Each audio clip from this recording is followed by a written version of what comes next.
Alright, here we go. We got the good old tracker. It's going to be for the tracker tractor. Yep, bad horn.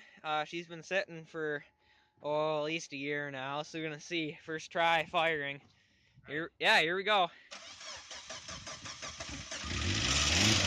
Ooh, don't rev it yet. There's the lifters. Pump up the oil. So, the tracker runs, but she's buried, and the four-wheel doesn't work. The old Minty Ford there, well, she doesn't run, but she would. The Dodge runs, but it's out of gas. There's no hood prop, so we got scrap metal here. We're gonna try to get her to fire. Wiring's a little cobulated on her, but yeah, we'll check that. She's got a nice 300. Okay, it's pretty noisy, but anyway, we got the tracker in here on the lift, hood's off, got pretty much all the sensors unplugged. These have a lot of room. We just got to get the strut bar off and radiator out, and they'll be good to go. All right, man, we got the radiator out. Hose is out, rad's out. Just gotta take the shroud out of there, and yeah, she'll be coming out pretty soon. AC condenser, maybe fan, and steering antler deal there, and yeah. So she's up on the lift.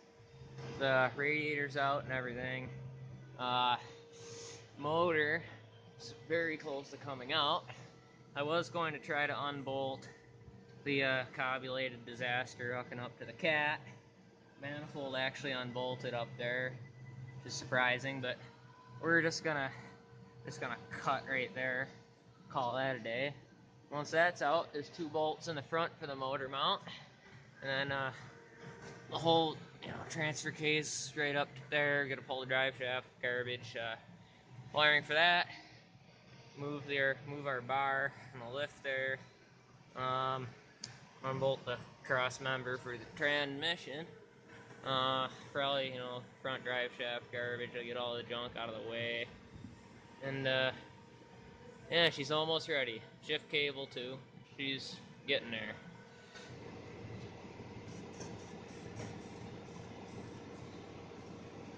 She's out. Here we go.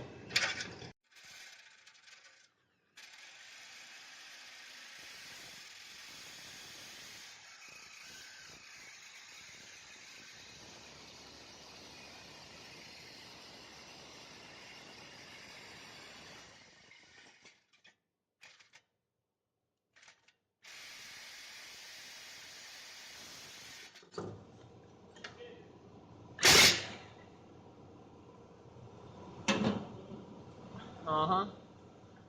Okay, there we go. Yeah.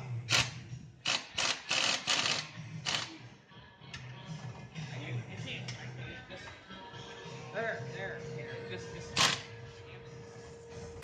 there. It's not on there. Come on. There. Oh, there. Okay, hang on. No. Back it up. Okay. Push it forward. Okay. Alright, so we have the cross member out from the tranny. She was, little rotted there. Hurting pretty bad, really. There we go. We'll try that again without dropping the camera. Rotted cross members out. Motors, well, she leaks oil. It needs an oil pan, but whole assembly's out. They don't care. Whole assembly's out. Just gotta get the wiring out of there.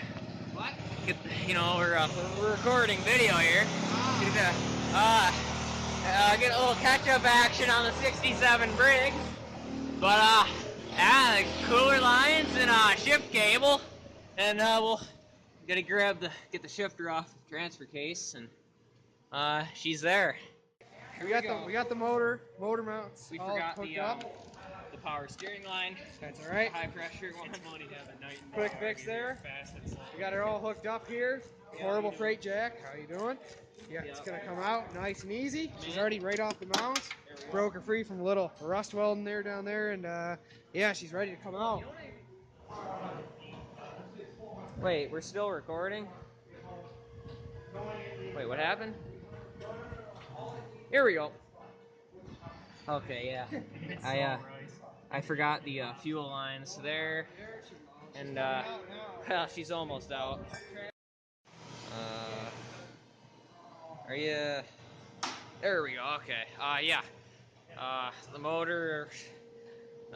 We're gonna need a two-wheel drive tranny. This is way too long. Motor's out.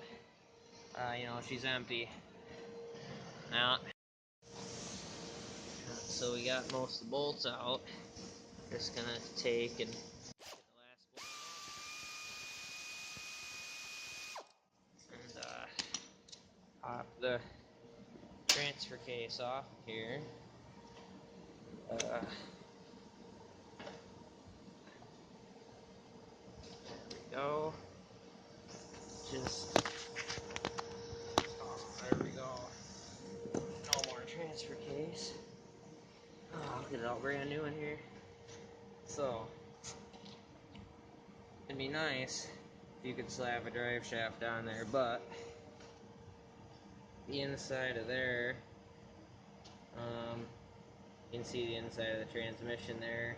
That's gonna leak oil out. So, the output shaft doesn't have a real bearing in there on these four-wheel drive ones. You can see the shaft move.